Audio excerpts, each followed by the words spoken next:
Jadi kalau saya gini gitu orang bicara kurang kurang jelas. Jadi selalu saya harus menggunakan sebelah kanan. Tuhan saya bersyukur Tuhan menciptakan telinga itu sepasang. Satu bermasalah, satu masih bisa digunakan. Dulu saya nggak tahu apa maksudnya Tuhan yo. Kok motor kudu loro, telinga harus dua gitu ya.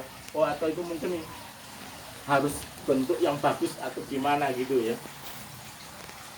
Ternyata begitu saya sedang menghadapi penyakit, oh Tuhan terima kasih.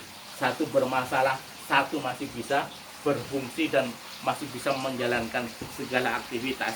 Jadi kalau saudara telinganya nggak ada masalah dua-duanya, puji Tuhan. Matanya, telinganya nggak ada masalah, puji Tuhan. Dan hidung saya saudara, pernapasan saya saudara, yang satu sering mampet-mampet gitu loh. Jadi kadang saya lihat bernapas sulit harus menggunakan mulut gitu. Sering buntu. Ya, tapi bersyukur hidung buntu masih bisa menggunakan napas mulut gitu. Ya, banyak bersyukur saja. Karena ini fakta yang harus dihadapi. Dan setiap kita anak-anak Tuhan, tentu akan Tuhan izinkan juga pergumulan kita masing-masing beda. Tetapi bagaimana ketika kita menghadapi suatu pergumulan itu, mampukah kita tetap bersyukur di hadapan Tuhan dan berkata, Tuhan Yesus baik. Tuhan tidak pernah meregakan yang jahat kepada kehidupanku.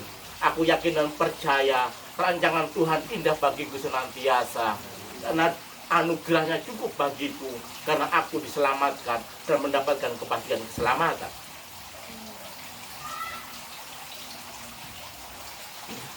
Yang ketiga saudara, cara supaya tetap berdiri teguh adalah sehati sepikir dalam Tuhan. Nah, ini perlu. Kalau kita nggak punya sehati sepikir itu ya repot. Suami istri ya, hatinya dan pikirannya beda.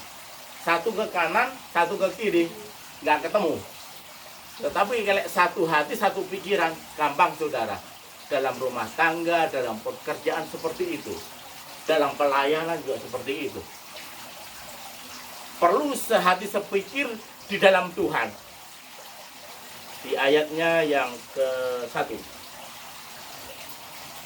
Karena itu saudara-saudara yang kukasihi dan yang kurindukan, sukacitaku dan mahkotaku, berdiri juga dengan teguh dalam Tuhan, hai saudara-saudaraku yang kukasihi. Oh ini ayat kedua, mohon maaf. Eudia kunasehati dan Sintike kunasehati, supaya sehati sepikir dalam Tuhan.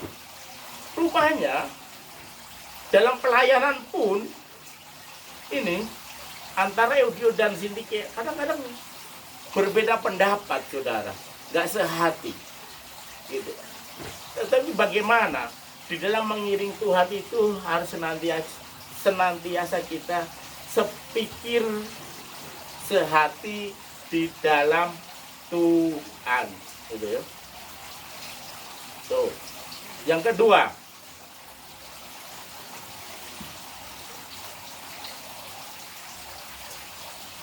ya ini ketiga. Bahkan ku minta kepadamu juga, Sunsugos temanku yang setia, tolonglah mereka. Saudara, orang yang bisa goyah imannya karena ada masalah, ada pergumulan hidup. Ya. Tetapi di sini kita diajarkan supaya sahabat kita atau saudara kita tetap berdiri teguh dalam mengiring Tuhan Yesus Kristus ketika dia sedang menghadapi pergumulan permasalahan adalah kita dianjurkan untuk saling menolong, gitu ya. Rupanya dengan nasihat dari sahabat kita, doa dari sahabat kita, ini membuat semangat kita yang sedang menghadapi pergumulan.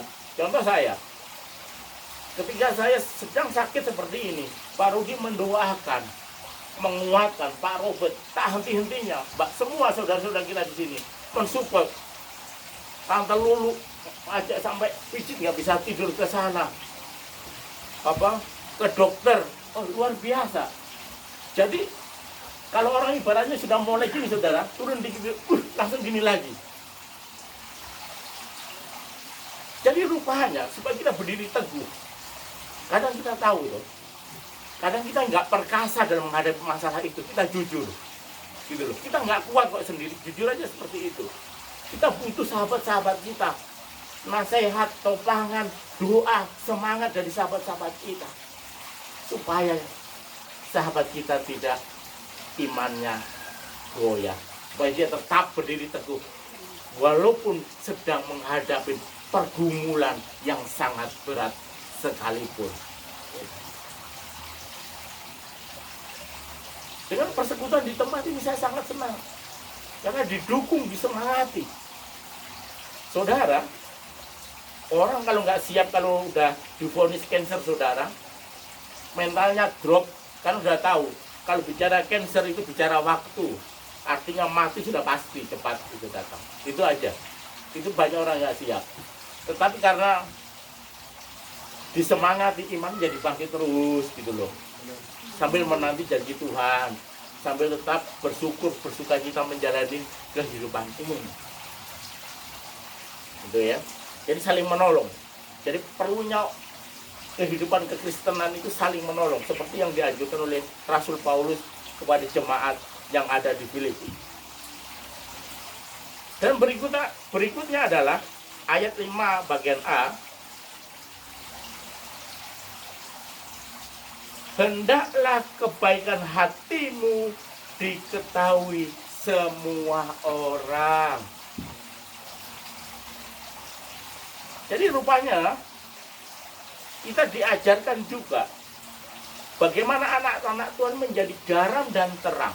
Kebaikan kita ini, setiap anak-anak Tuhan, orang tahu bagaimana cara hidup anak-anak Tuhan.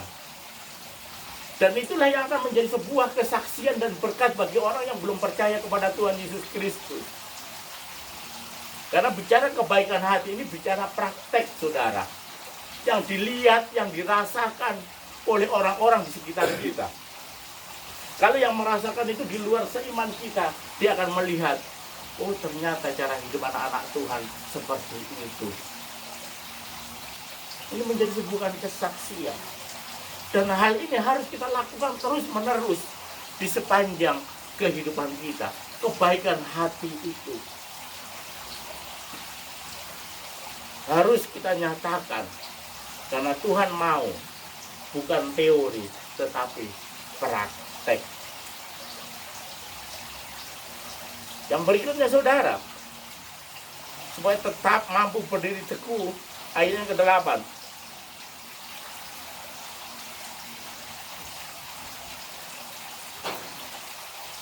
Supaya kita tetap menjaga pikiran kita tetap pada jalur yang benar.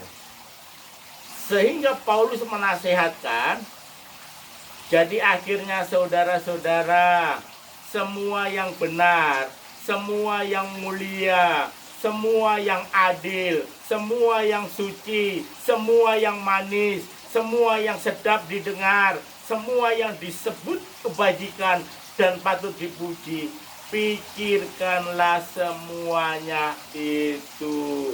Rupanya kita juga diajarkan, saudaraku, untuk selalu berpikir yang positif, yang baik-baik saja. Jadi kalau ada mungkin hal-hal yang sampah-sampah itu buang jauh-jauh, gitu ya. Tetapi Tuhan mau memikirkan hal-hal yang baik, itu yang ada di kepala kita, yang ada di pikiran kita. Yang benar, yang mulia, yang adil, yang suci, yang manis, yang sedap didengar.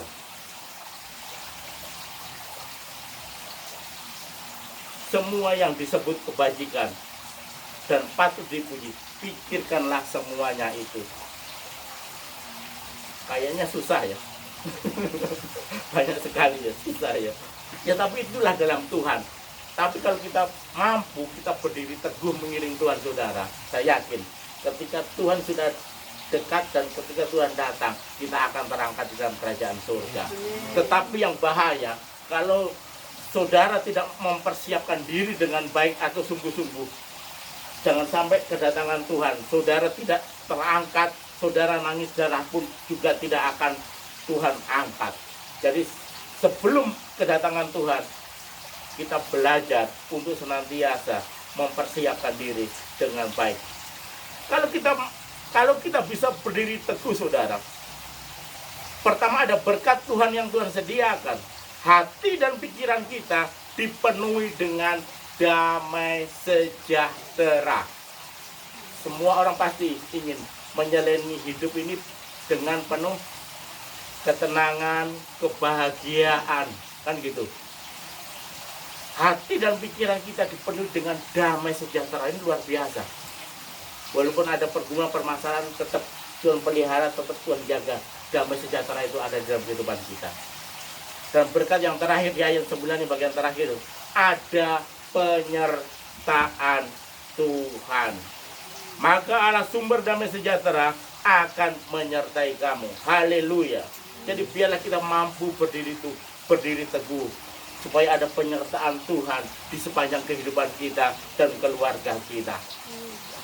Supaya hati dan pikiran kita tetap dijaga oleh Tuhan dengan damai sejahtera itu. Kiranya firman Tuhan yang saya sampaikan kepada saudara pada pagi hari ini boleh menjadi berkat, dan saudara betul-betul mempersiapkan kehidupan ini, karena Tuhan semakin dekat. Maka kita harus senantiasa waspada dan berjaga-jaga di dalam menjalani kehidupan. Tuhan Yesus memberkati. Mari Bapak, silakan. Baik, kita sudah diberkati oleh firman Tuhan. Ya, kita terus menyertakan kehidupan kita.